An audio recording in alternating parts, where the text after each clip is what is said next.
wabarakatuh. Innal hamdalillah nahmaduhu wa nasta'inuhu wa nastaghfiruh wa na'udzu billahi min shururi anfusina wa min sayyiati a'malina may yahdihillahu fala mudilla lahu wa may yudlilhu fala hadiya lahu. Ashhadu an la ilaha illallah wahdahu la syarika lahu wa ashhadu anna Muhammadan 'abduhu wa rasuluh. Allahumma salli wa sallim wa barik ala nabiyyir rahmah wal qudwah wa ala alihi wa sahbihi wa man walah. Allahumma la ilma lana illa ma 'allamtana innaka antal alimul hakim. Allahumma 'allimna ma yanfa'una wanfa'na bima 'allamtana wa zidna 'ilma wa arinal haqqa haqqan warzuqna ittiba'ah wa arinal batila batilan warzuqna ijtinabah. Waj'alna mimman yastami'una al-qawla fayattabi'una ahsanah wa adkhilna birahmatika fi ibadikas salihin. Alhamdulillahirabbil alamin, segala puji dan syukur marilah senantiasa kita panjatkan, kita haturkan kehadirat Allah Subhanahu wa taala yang terus-menerus mencurahkan karunia dan juga rahmatnya kepada kita semua. Hingga di pagi hari ini kita masih diberikan kesempatan, diberikan kemudahan untuk melaksanakan ibadah sholat subuh berjamaah. Kemudian bisa kita lanjutkan dengan duduk dalam satu majelis untuk thalabul ilmi. Bapak-bapak kaum muslimin rahimakumullah, pagi ini tema kajian kita adalah sirah nabawiyah, karena hari ini hitungannya pekan kedua. Ahad kedua atau pertama? Kedua kan? Ahad kedua, jadi kajian kita adalah melanjutkan pembahasan tentang sirah nabawiyah, sejarah perjalanan kehidupan baginda Rasulullah Sayyiduna Muhammad sallallahu alaihi wa ala alihi wasallam. Di pertemuan terakhir kita bulan yang lalu masih di tahun kedua Hijriah, yaitu setelah peristiwa perang Badar, yang mana kita tahu dalam perang Badar itu kaum Quraisy mengalami kekalahan yang telak. 70 orang mati, 70 orang berhasil ditangkap dan menjadi tawanan kaum muslimin. Setelah itu ada satu peristiwa di mana 2 orang dari kaum Quraisy melakukan persekongkolan untuk membunuh Rasulullah Shallallahu Alaihi Wasallam. 2 orang itu adalah Umair bin Wahab al-Jumahi dan Sofwan bin Umayyah. Nah, Umair bin Wahab ini punya anak. Nama anaknya adalah Wahab bin Umair. Yang mana Wahab bin Umair saat perang Badar berhasil ditangkap dan ditawan oleh kaum muslimin. Bapaknya selamat, bapaknya enggak ditangkap, anaknya yang tertangkap. Maka Umair bin Wahab dan Sofwan bin Umayyah ini melakukan satu rencana bersekongkol untuk membunuh Rasulullah SAW. 2 orang ini ngobrol, berbicara di Hijr Ismail. Hijr Ismail itu satu sisi bagian Ka'bah. Umar bin Wahab mengatakan, laula dainun alayya laisa indi qada'u. Kalau seandainya bukan karena hutang yang belum aku mampu untuk membayarnya, wa iyalun akhsha alaihim ad-dai'atu min ba'di, dan juga keluarga yang harus aku nafkahi, yang aku khawatirkan setelah kepergianku, la raqibtu ila Muhammadin li'aqtulahu. Saat ini juga aku akan cari Muhammad lalu kubunuh dia. Ini ucapannya Umair bin Wahab. Jadi seakan-akan dia itu ingin menegaskan kenapa aku tidak cari Muhammad dan aku bunuh dia, itu alasannya dua. Karena dia masih punya hutang yang belum dia bayar, dan punya keluarga yang harus dikasih nafkah. Kalau seandainya dua itu dia tidak memilikinya, dia nggak akan berpikir panjang lagi, akan langsung ke Madinah mencari Muhammad dan membunuhnya. Dan ternyata gayung pun bersambut. Sofwan bin Umayyah kemudian mengatakan, udah, alayya dainuka, Umar, hutangmu akan aku tanggung, hutangmu akan aku lunasi, dan keluargamu akan aku urusi. Udah, nggak usah pikirin keluargamu, kebutuhan mereka akan aku penuhi. Misalkan akhirnya sana pergi cari Muhammad, bunuh dia. Nggak usah mikir hutang, nggak usah mikir keluarga. Dua hal ini ku tanggung semua. Lalu kata Umar, faktum alayya sya'ni wa sya'naka. Rahasiakan pertemuan kita ini, jangan sampai rencana kita ini diketahui oleh orang lain. Akhirnya Umar bin Wahab pun melakukan persiapan. Dia ngasah pedangnya diberi racun. Setelah itu berangkatlah Umar bin Wahab ke Madinah. Begitu tiba di Madinah, kedatangan Umar bin Wahab ini diketahui oleh Umar ibnul Khattab radhiyallahu anhu. Nah, Umar bin Khattab saat itu sedang bermajelis dengan teman-temannya. Mereka masih membicarakan seputar kemenangan kaum muslimin ketika perang Badar. Nah, begitu Umar bin Khattab melihat ada Umair, beliau langsung berseru dan berteriak, hadza aduwwullah, ini adalah musuh Allah. Umair bin Wahab musuh Allah. Dia datang ke Madinah pasti punya niat yang jahat, punya niat jelek.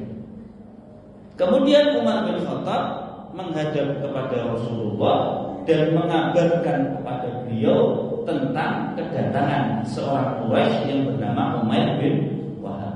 Lalu apa kata Nabi? Kata Nabi, aqbilhu alayya.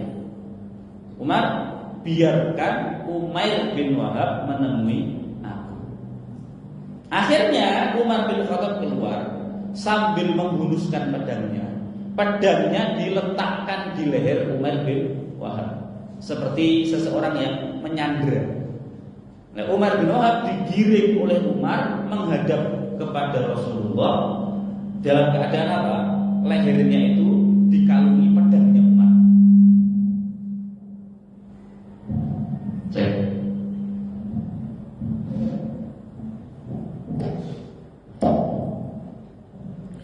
Begitu Umar bin Khattab dan Umair sudah berada di hadapan Rasulullah, kata Nabi, arsilhu ya Umar. Umar, lepaskan dia, turunkan pedangmu. Sudah, jangan begitu.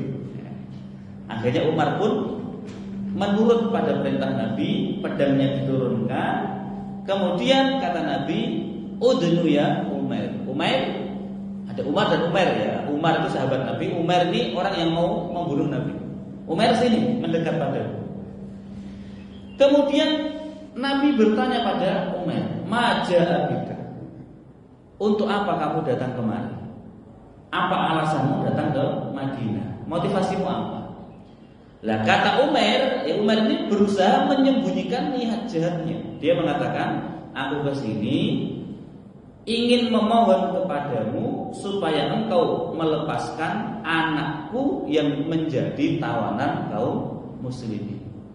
Jadi dia punya alasan sebenarnya. Aku kesini ingin memohon kepadamu agar engkau melepaskan anakku yang sekarang menjadi tawanan kaum muslimin. Yaitu niat apa? Ini pura-pura kebohongan siapa? Umar bin Wahab. Padahal niat sesungguhnya ingin membunuh Rasulullah. Lalu kata Nabi apa? Benar, hanya itu, nggak ada motivasi lain. Betul, hanya itu. Kata Nabi, jujurlah wahai Umar, jujurlah kamu. Sebenarnya niatmu apa datang kemari? Umar bin Wahab lagi-lagi menegaskan. Jadi seakan-akan dia nggak punya niat yang lain. Aku kesini pokoknya hanya itu, ingin meminta kepadamu supaya kamu mau bebaskan anakku yang engkau tahu.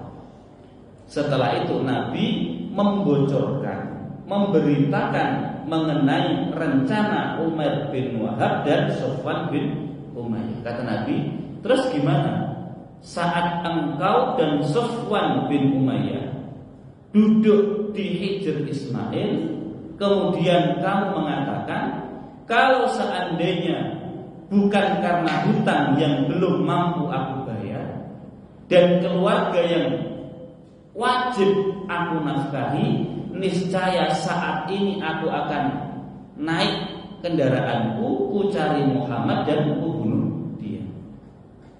Terus gimana mengenai obrolan kalian berdua, mengenai rencana untuk membunuhku itu? Coba. Nah begitu Umar bin Wahab mendengar, kok Muhammad tahu rencana itu? Padahal rencana itu hanya diketahui dua orang, yaitu Umar bin Wahab dan Sofwan bin Umayyah. Coba. Saat itu kondisi masa itu tentu tidak sama ataupun jauh berbeda dengan kondisi masa sekarang. Kalau kondisi kejadiannya terjadi masa sekarang, mungkin hal itu bukan sesuatu yang mengagetkan. Ketika musuh atau orang yang mau kita bunuh kok tiba-tiba tahu, itu mungkin kalau hari ini bukan sesuatu yang mengagetkan. Bisa jadi ada apa? Mata-mata, atau ada alat penyadap, atau ada sisi TV yang dilihat oleh musuh kita. Tapi masa itu kan belum ada teknologi, belum ada alat penyadap, belum ada CCTV, tidak ada mata-mata. Kok tiba-tiba Nabi Muhammad mengetahui obrolan yang hanya dilakukan oleh dua orang itu? Coba. Kalau seandainya yang tahu rencana itu salah satu penduduk kota Mekah, mungkin itu masih wajar, bisa dimaklumi. Bisa jadi Sofwan membocorkan rencana itu pada orang lain di kota Makkah. Tapi yang mengetahui berita itu adalah Nabi Muhammad yang posisinya di kota Madinah. Mekah dan Madinah itu jaraknya 500 kilometeran.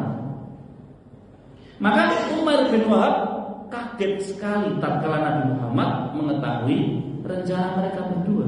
Akhirnya apa? Asyhadu an la ilaha illallah wa asyhadu annaka Rasulullah. Umar bin Wahab bersaksi, bersyahadat namanya. Aku bersaksi tidak ada sesembahan yang benar kecuali Allah dan sesungguhnya engkau adalah utusan Allah. Nah, selama ini Umar bin Wahab itu mendustakan Rasul karena belum melihat bukti langsung mengenai kerasulan Muhammad SAW. Tapi begitu Nabi Muhammad mengabarkan satu informasi yang hanya diketahui oleh Umar dan Sofwan, maka sejak saat itu Umar bin Wahab percaya, yakin bahwa pengetahuan Nabi Muhammad itu datang dari Allah Subhanahu wa Ta'ala. Akhirnya beriman, masuk agama Islam. Ya.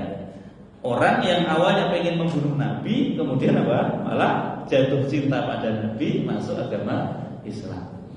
Kemudian kata Nabi, udah sahabat-sahabat, ajari dia tentang agama Islam, ajari dia ajaran Islam. Setelah beberapa lama tinggal di Madinah, belajar Islam, Umar bin Wahab meminta izin pada Nabi agar diperbolehkan kembali ke Mekah. Akhirnya diizinkan oleh Nabi. Umar bin Wahab kembali ke Mekah dan berdakwah di kota Mekah.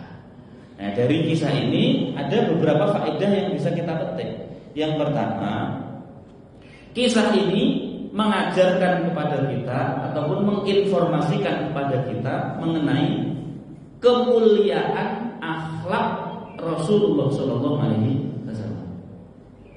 kepada orang yang mau membunuh beliau sekalipun, kepada orang yang punya niat jahat pada beliau sekalipun, Nabi tetap menyambutnya dengan baik.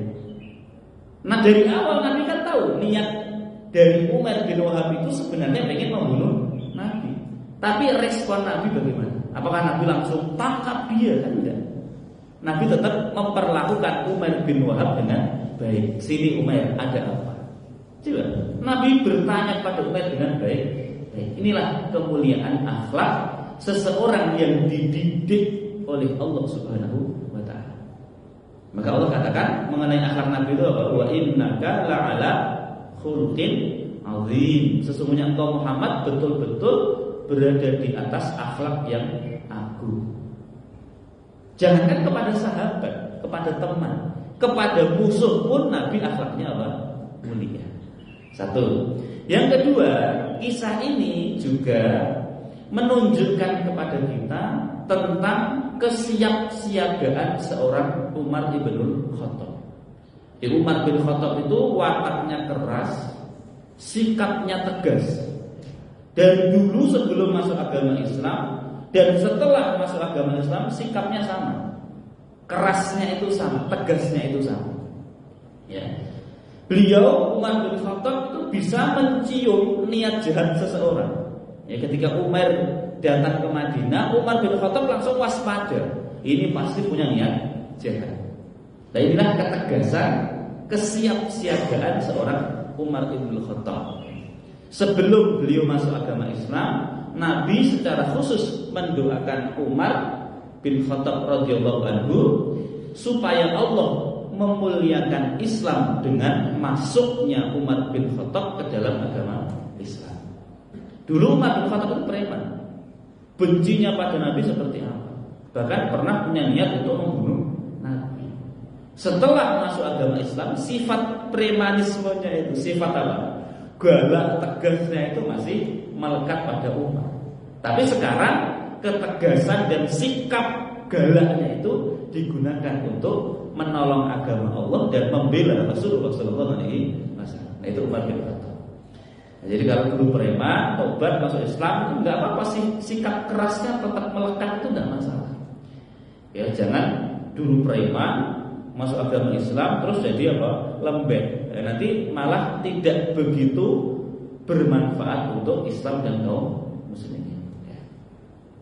Kemudian yang ketiga, dari kisah itu kita juga tahu bahwa apapun yang dikabarkan oleh Nabi semuanya berdasarkan wahyu. Ya, Nabi tahu informasi yang seharusnya hanya diketahui oleh Umar dan Sofwan, itu tahunya dari mana? Ya dari wahyu. Ya. Wa ma yantiqu 'anil hawa in huwa illa wahyu yuha.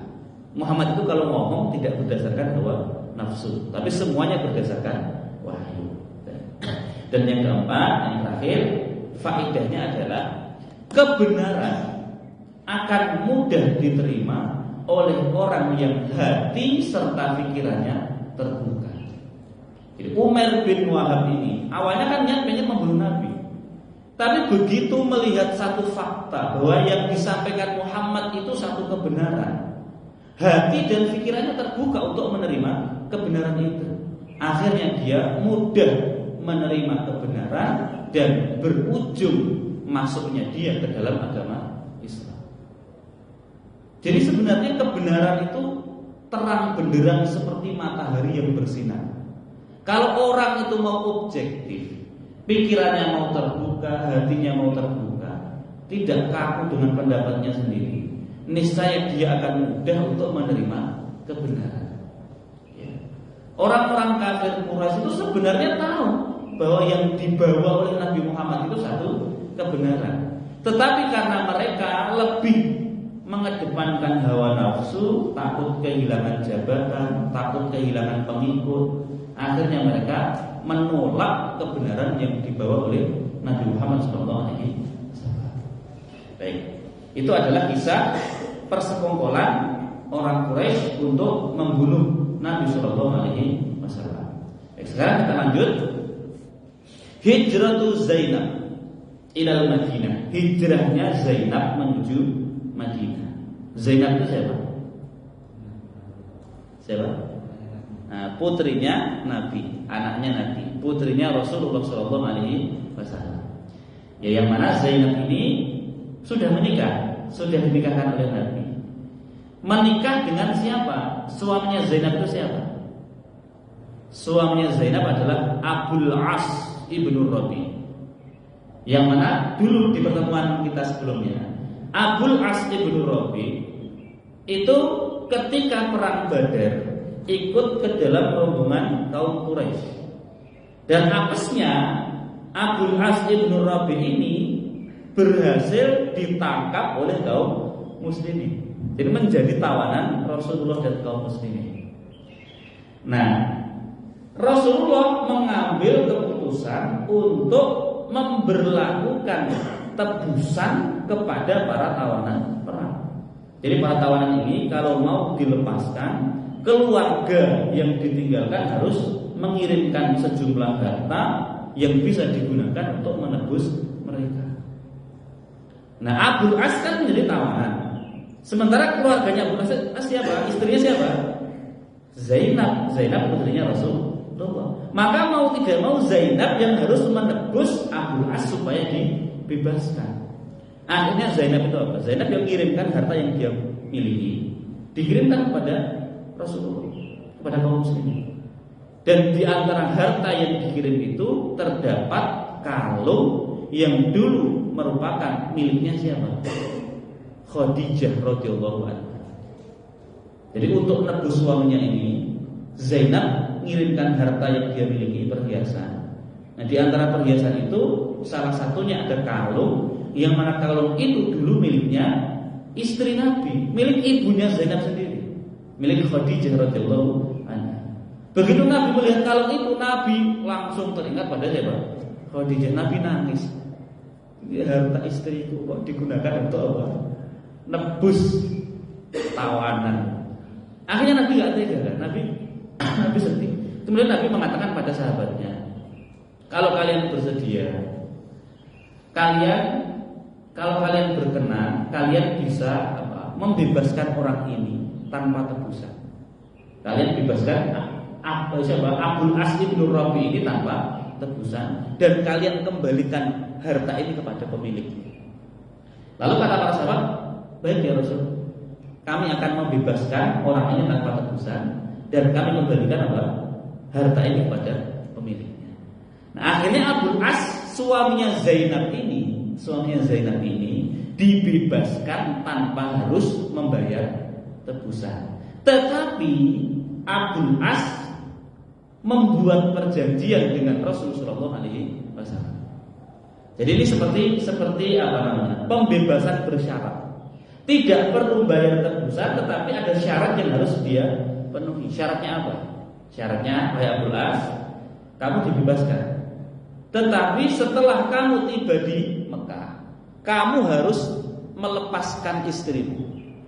Kamu harus membebaskan Zainab dan mengizinkannya hijrah ke Madinah menyusul bapaknya, menyusul Rasul sallallahu alaihi wasallam.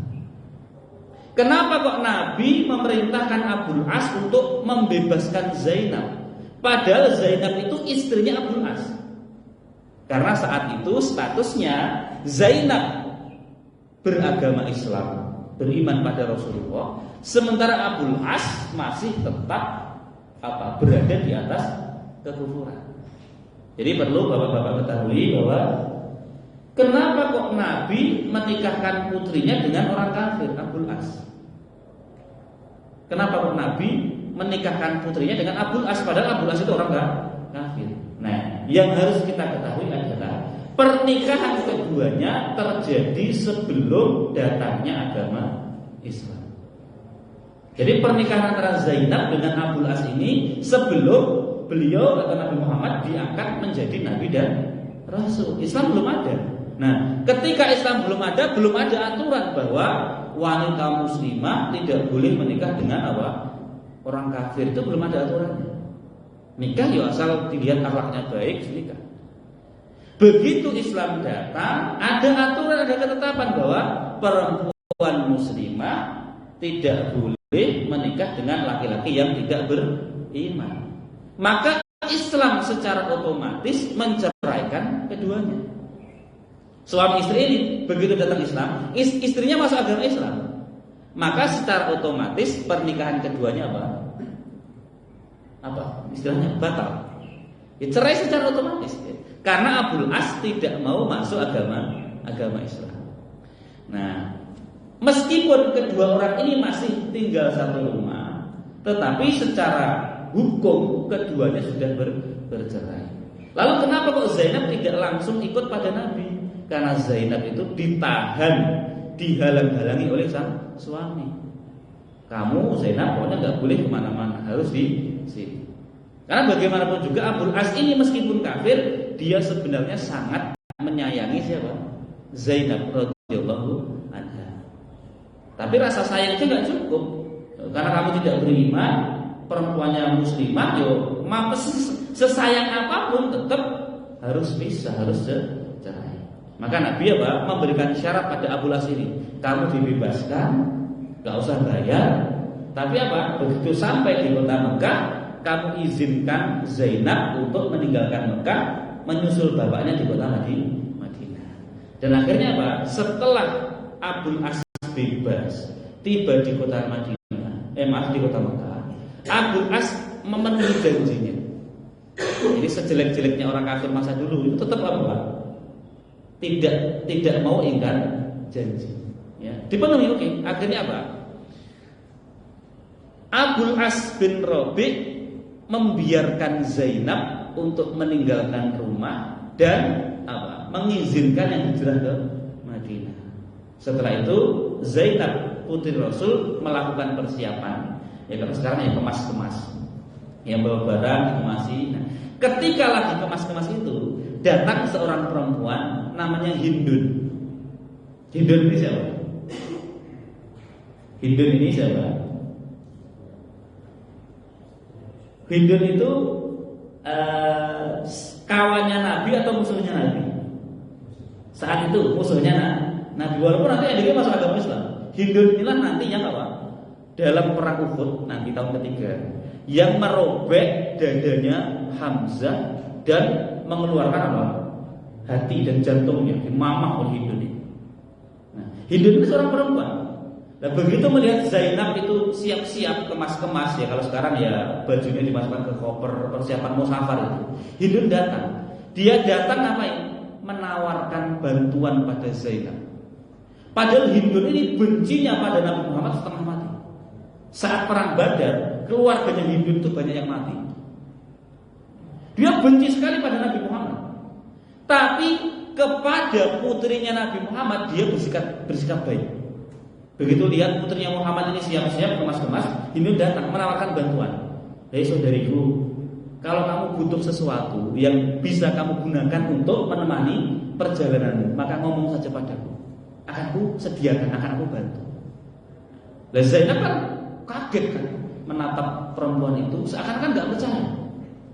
Tapi Zainab melihat ucapan Hindun itu serius, Pak. Seakan-akan memang ucapan itu tulus dari hatinya, betul-betul menawarkan bantuan pada Zainab. Coba. Dari sini pelajaran yang bisa kita petik apa? Jadi kalau orang dahulu, Pak, Hindun itu benci pada Nabi Muhammad. Tetapi kebencian itu hanya pada Muhammad saja. Karena benci pada Nabi Muhammad tidak lantas membuat Hindun membenci putrinya Nabi Muhammad. Jadi kalau istilah sekarang itu tidak gebyong uyah. Kalau zaman sekarang kan enggak, bapak benci sama saya, bapak memusuhi saya, nanti bapak juga akan memusuhi istri saya, anak-anak saya, semua keluarga saya. Itu kalau jeleknya orang zaman sekarang. Ya kita punya musuh, kita punya benci pada seseorang. Nanti anaknya dia juga menjadi korban kebencian kita. Padahal anak itu tidak tahu apa. Itu jeleknya orang sekarang. Kalau orang dahulu tidak, di antara sisi baik orang masa dahulu itu gitu, bencinya pada Nabi Muhammad, benci setengah mati.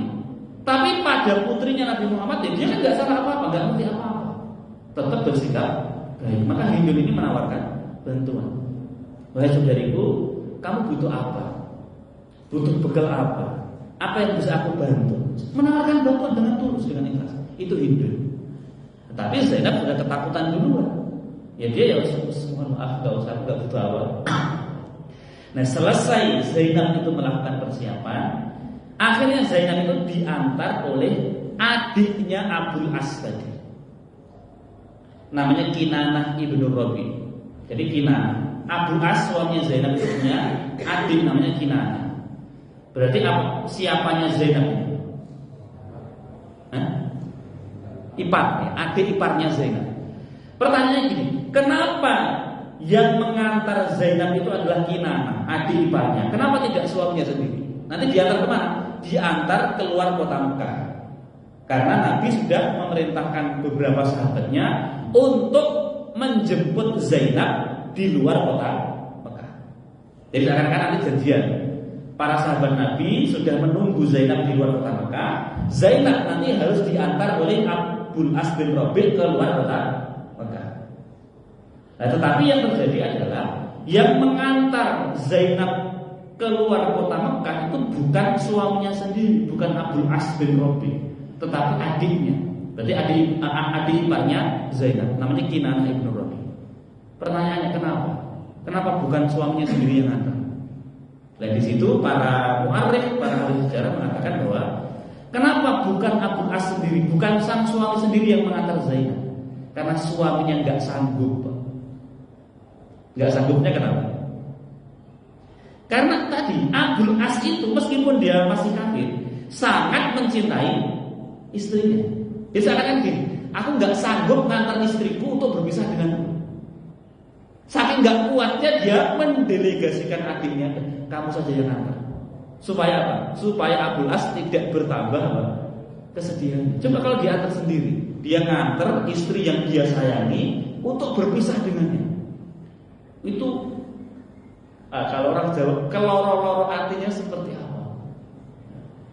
Makanya saking nggak kuatnya Abul As itu dia nyuruh adiknya, kamu antar dia. Abul As nggak sanggup untuk menanggung beratnya perpisahan itu. Ya tapi bagaimanapun juga itu satu perjanjian yang sudah diikat dengan Rasulullah.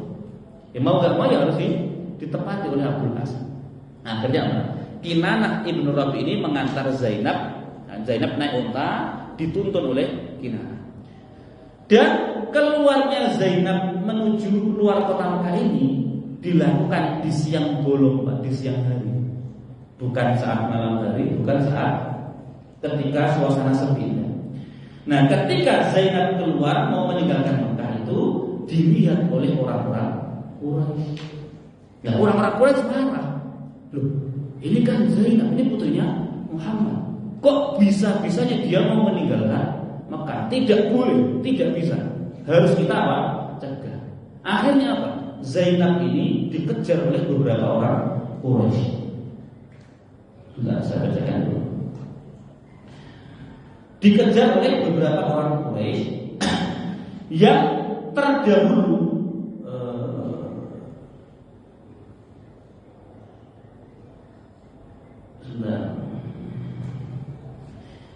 ketika mengejar Zainab, beberapa orang itu yang paling terdepan namanya adalah Hubar ibn Aswad.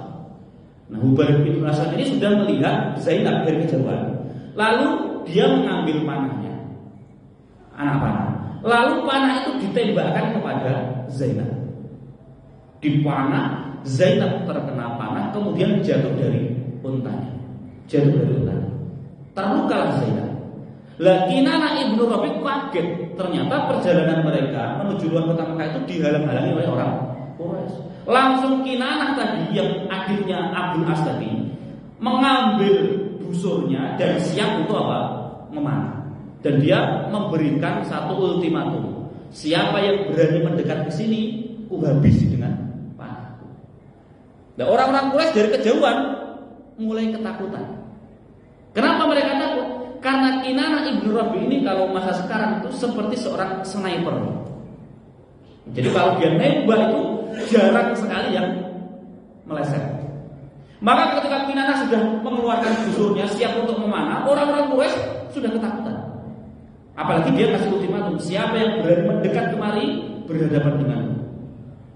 Sudah ketakutan mereka. Kenapa? Kalau orang Quraisy nembak panah kan bisa kena, bisa meleset, kan? Sering meleset. Tapi kalau Kinanah dia snipernya, sekali nembak jarang meleset. Maka orang Quraisy ketakutan sudah, gak berani mendekat lagi. Lalu kejadian itu dilihat oleh Abu Sufyan. Abu Sufyan itu adalah pimpinan orang Quraisy. Abu Sufyan mendekat kemudian mengatakan apa? Tenang kalian, jangan ribut. Kalau sekarang kita jangan ribut. Dia turunkan senjata, semuanya turunkan. Akhirnya Abu Sufyan mendekat pada Kinanah bersama Zainab tadi. Lalu kata Abu Sufyan, wahai Kinanah, kamu itu salah. Abu Sufyan itu agak bijak, dia bijak, pemimpin yang bijak, meskipun masih kafir, bijak. Dia mengatakan, Kinanah, kamu itu salah.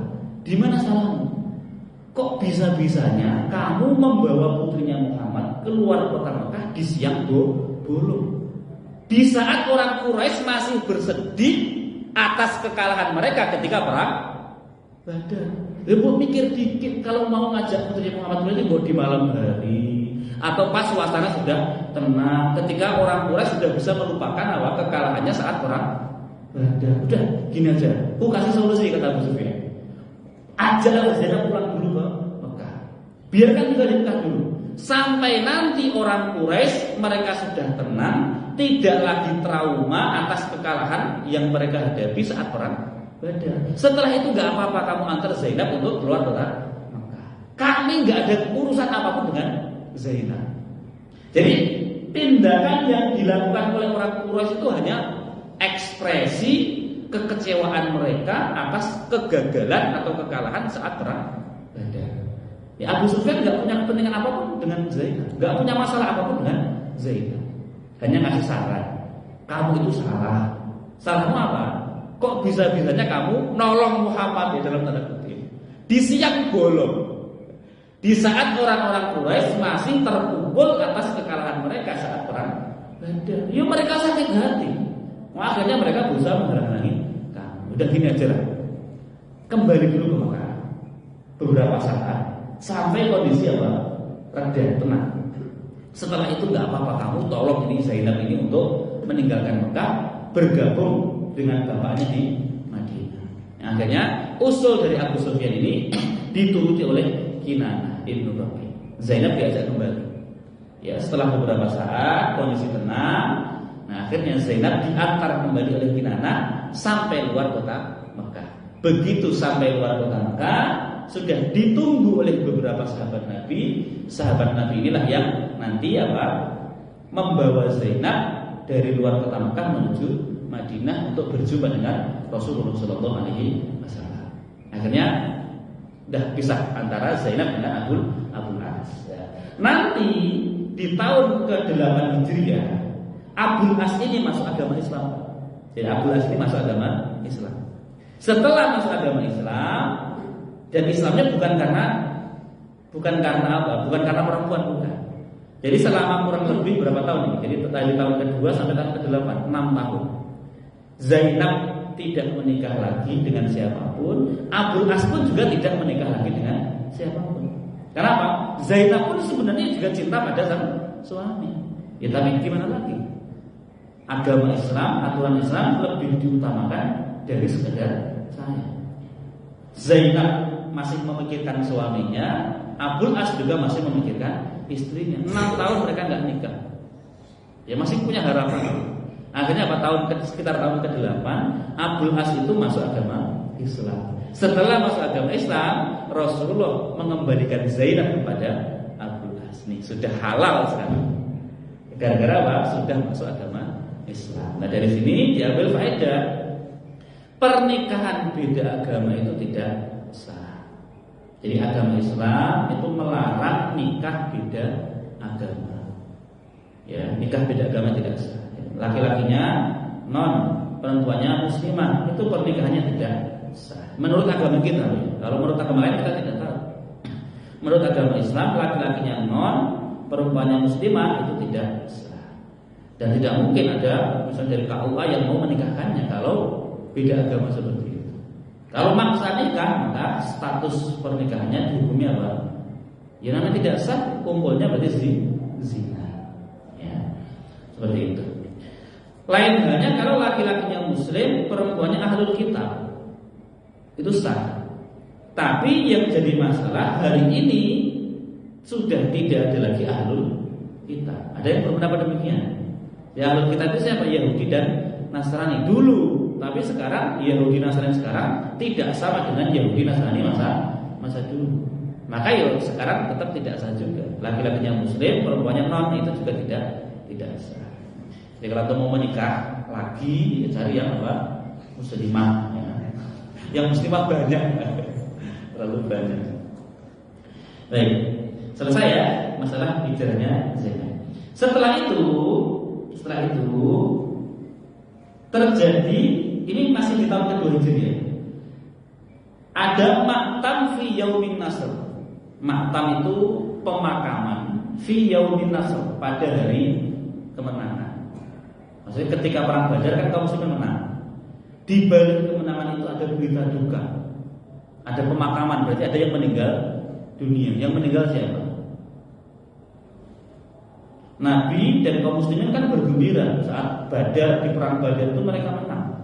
Pulang kembali ke Madinah membawa kemenangan.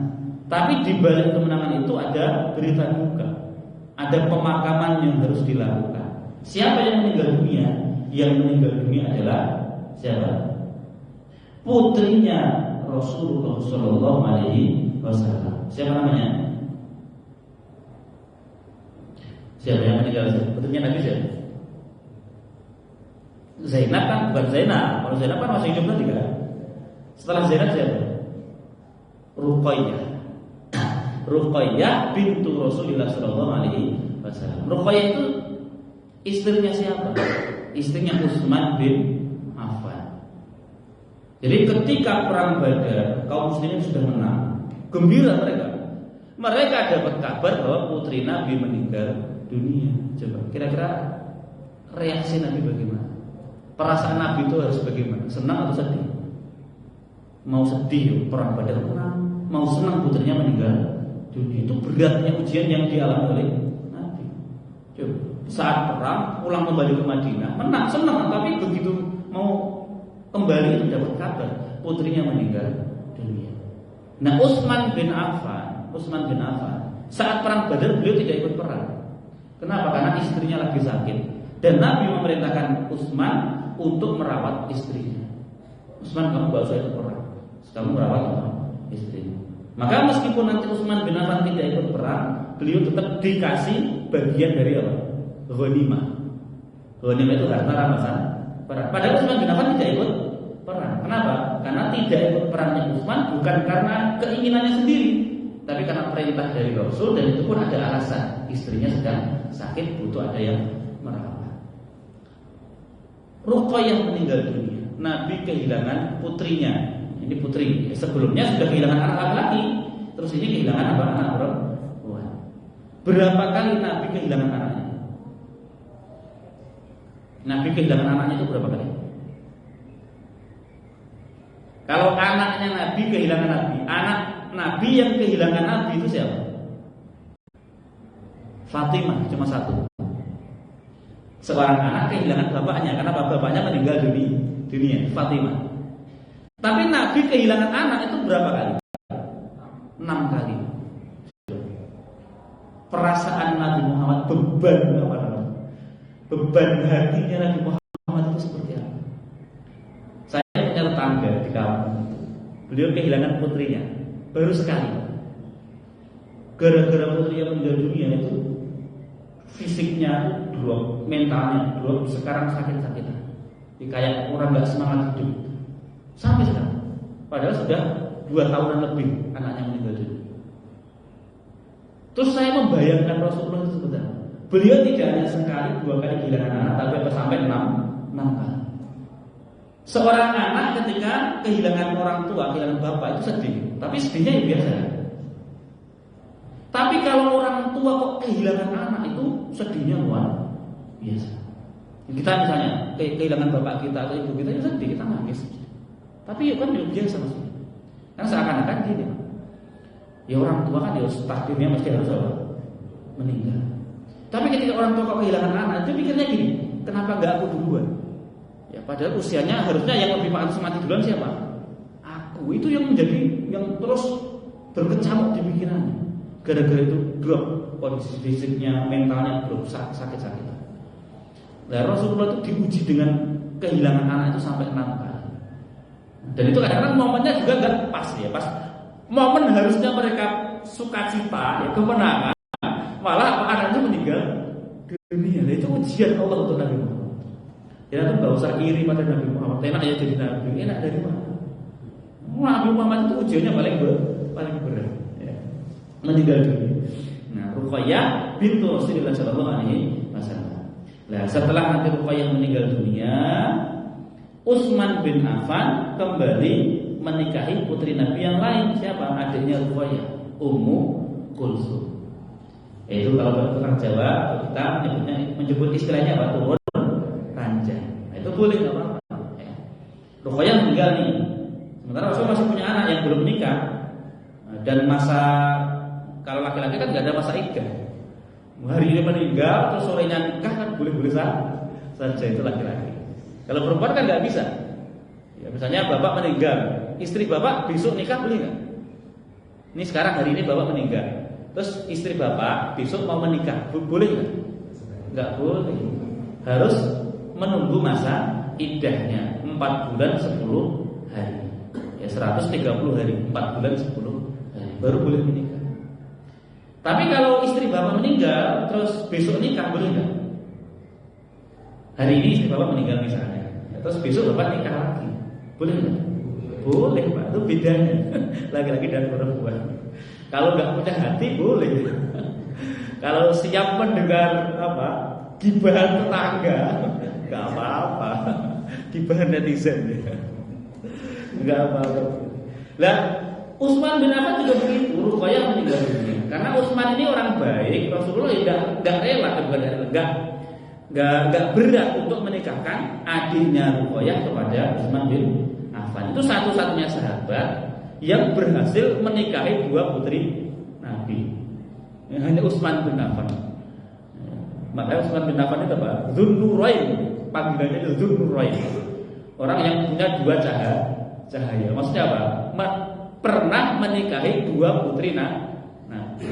Nggak ada orang yang pernah menikahi putri Nabi sebanyak 2 kali selain Utsman bin Affan. Ya namanya Ummu Kulsum. Ya. Nah itu boleh dalam syariat. Kalau kakaknya meninggal, terus kita menikahi adik dia, itu secara hukum boleh. Yang tidak boleh itu adalah menikahi kakak adik secara bersamaan. Itu tidak boleh.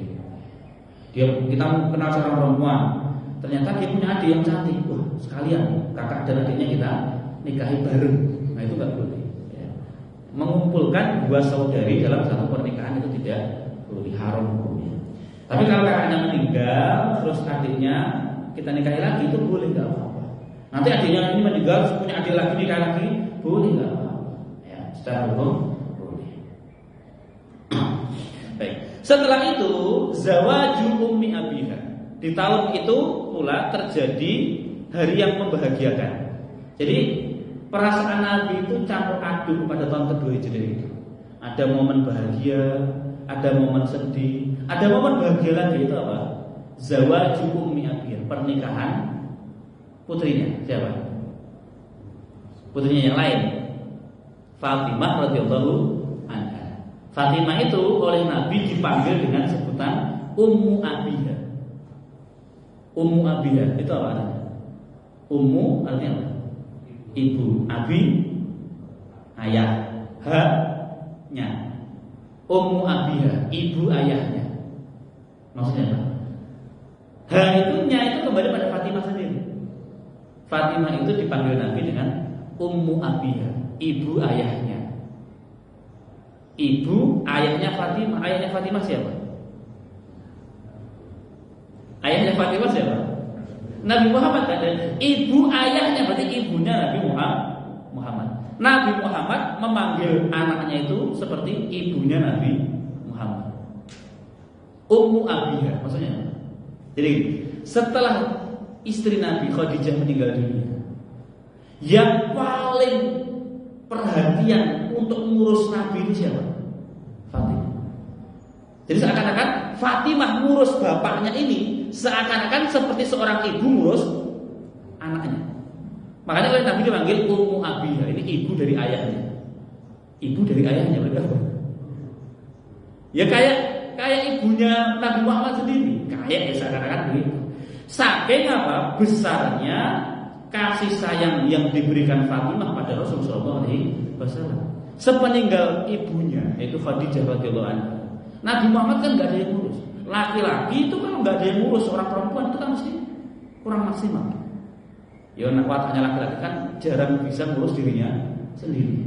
Makanya hadirlah Fatimah untuk ngurus bapaknya. Nah, setelah Fatimah melihat bahwa bapaknya sudah nikah lagi, sudah ada siapa? Ada Saudah, ada Aisyah. Berarti sekarang kan Nabi Muhammad sudah ada yang ngurus.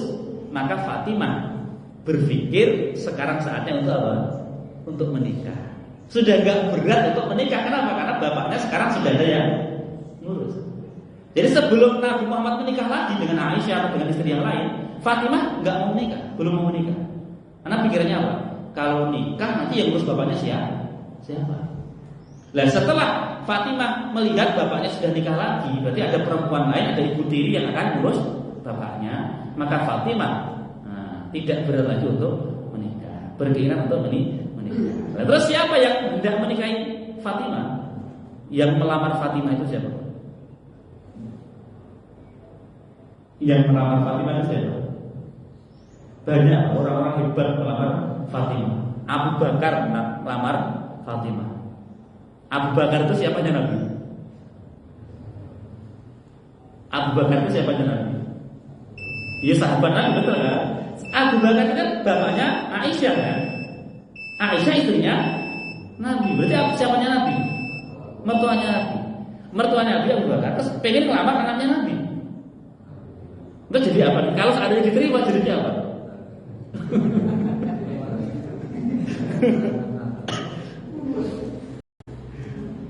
Terkadang ya, walaupun secara hukum kan gak apa-apa, tapi nanti di dalam penyebutan itu berat, sulit Pak. Misalnya nih bapak masih punya orang tua, masih punya bapak. Bapak kemudian menikah dengan seorang janda, ya, janda yang punya anak gadis cantik. Bapak nikahi janda itu, ya. Terus anak gadis bapak itu ternyata senang sama bapaknya bapak, nikah lah itu. Terus gimana? Anak gadis itu statusnya siapa? Bagi apa? Anak tiri kan? Tapi dia istrinya bapak. Berarti apa? Ibu tiri. Terus dari pernikahan itu lahir anak, misalnya.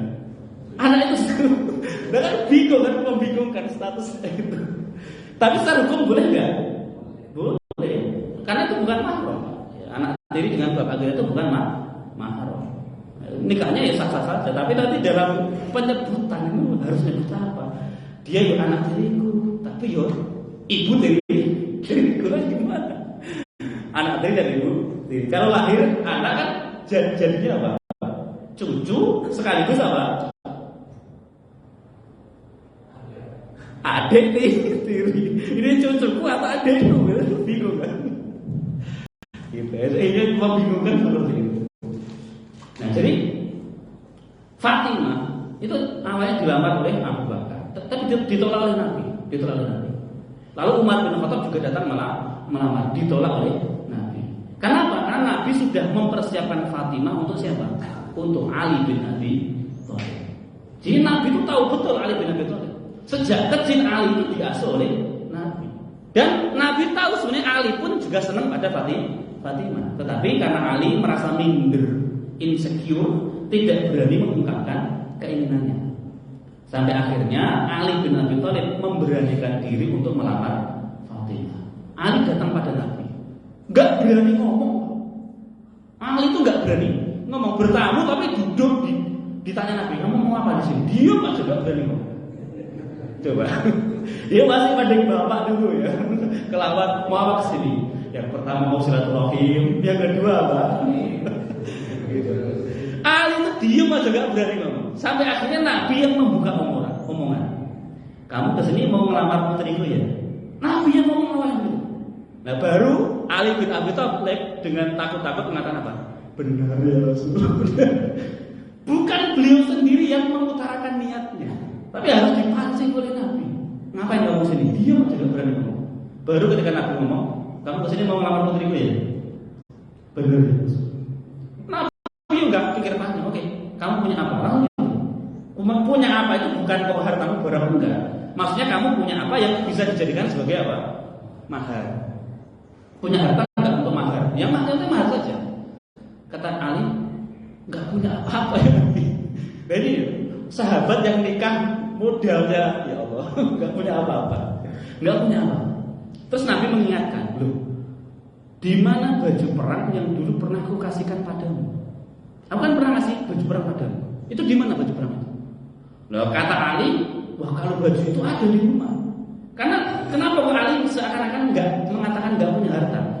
Karena dalam pikiran Ali itu nggak layak untuk dijadikan sebagai mahar. Ya, baju perang itu menurut Ali itu kalau dijual harganya itu tidak lebih dari 4 dirham. 4 dirham itu berapa? 1 dirham itu 70.000. Sekarang kurang lebih 4 dirham, paling banter anggap saja lah 1 dirham 100.000.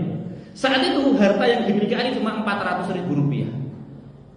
Itu baju perang yang sudah usang, yang sudah karatan mungkin begitu. Dan Nabi ngingetin loh, dulu kan pernah aku kasih baju perang. Itu di mana? Masih ada atau enggak? Oh masih ada. Ya udah itu nanti yang dijadikan apa? Mahar. Kamu jual dulu, nanti digunakan untuk apa? Mahar. Coba nikah modal 400.000. Nggak Ali benar itu.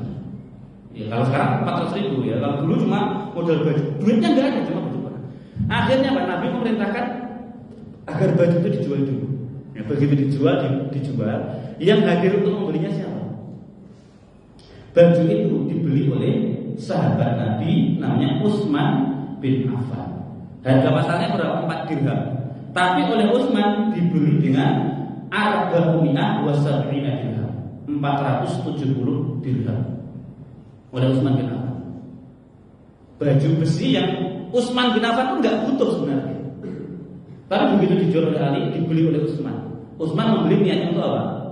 Membantu. Dibeli berapa? 470 dirham. Kalau dirupiahkan sekarang sekitar 47 juta. Barang yang 400.000 dibeli dengan 47 juta. Ya, Utsman bin Affan ingin nolong Ali bin Abi Thalib supaya bisa melakukan pernikahan yang layak, yang pantas. Ya nikah kok modal 400.000 itu sampai di mana?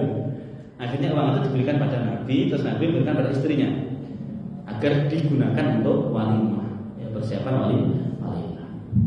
Baik, sahlah apa pernikahan Ali bin Abi Thalib dengan putri Nabi yaitu Fatimah radhiyallahu anha. Jadi dari situ kita belajar bahwa Nabi itu ketika memilihkan suami untuk putrinya yang menjadi pertimbangan apa? Bukan harta. Kalau harta, mesti Nabi memilihkan suami yang lain, sahabat Nabi yang kaya juga banyak.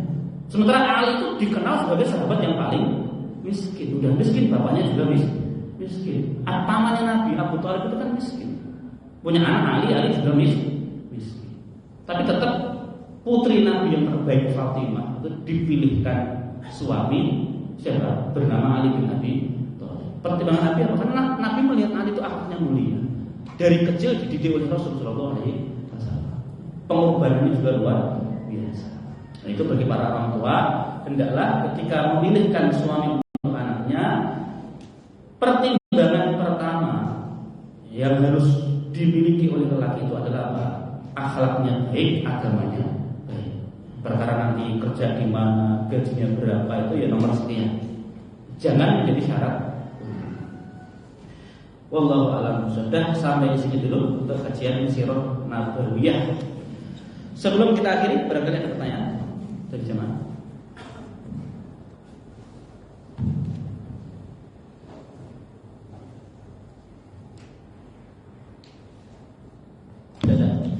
Baik, kita tutup dengan doa kafaratul majelis. Subhanallahumma wa bihamdika asyhadu an la ilaha illa anta astaghfiruka wa atubu ilaik. Assalamualaikum warahmatullahi wabarakatuh.